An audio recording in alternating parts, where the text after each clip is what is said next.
Taip, toliau pasakoju apie gimžymėjimo įrankius, tai yra šitos. Dabar papasakosiu apie dar du žymėjimo įrankius, tai yra šitą ir šitą.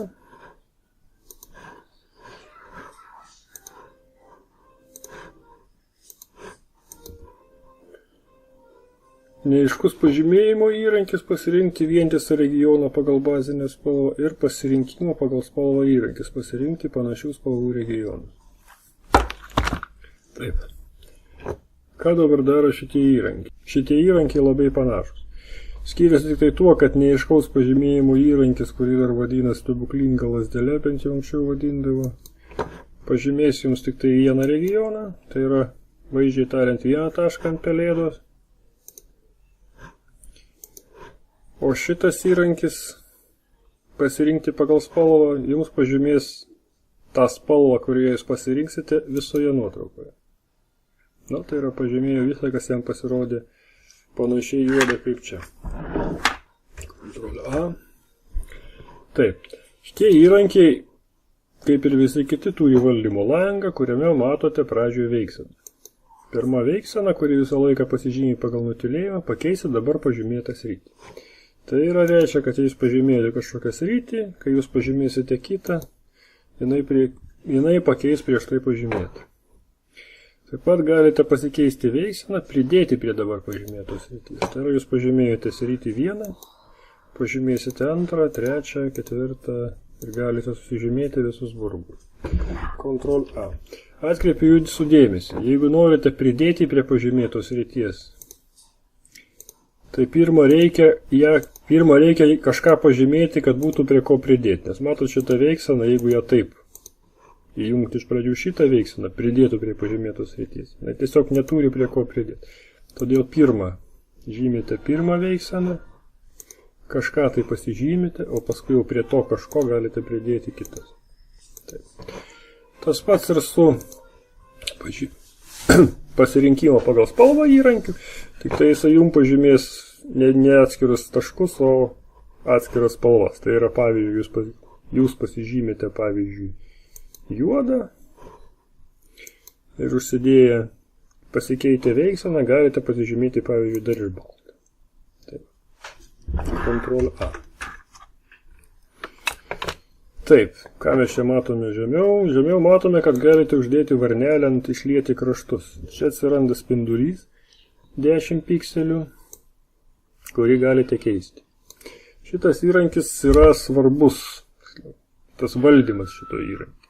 Dabar, kai jūs kažką tai pažymėsite, objektą įsikirsite jį iš fono ir perkelsite ant kito paveikslėlio, jūsų kraštai gali būti aštrus.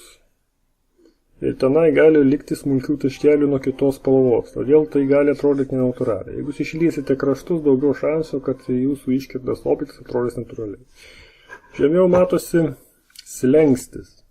Kas yra slengstis? Dabar, manau, atkreipė dėmesį, jeigu neatkreipėte, atkreipkite dabar, kad kai aš pažymėjau taškelį, pasižymėjau jisai ne visas. Kodėl taip atsitiko? Mums čia parašyta slengstis, pažymėti spalvai, kurią bakstelsiu, ir 15 spalvų aplink. Tai reiškia, kad 15 spalvų aplink šitą tašką. Tai reiškia, kad 15 spalvų spektre. Tai yra, kaip jūs žinote, visos spalvos yra sudarytos iš RGB, tai yra 3 kanalų. Raudono, geltono, raudono, žalio ir mėlyno, kuris kiekvienas kanalas yra iš 255 spalvų.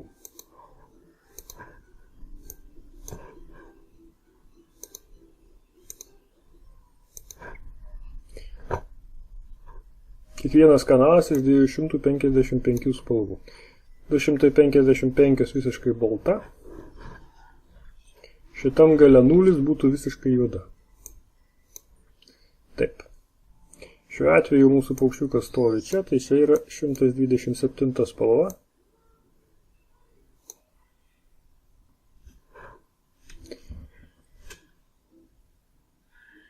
Ir slengstis, sakykime, 15 reiškia, kad bus pažymėta čia, šitoj spektro vietoje 127 spalva plus 15 spalvų šalia jos. Čia, manau, viskas aišku. Atsisakyti. Taip.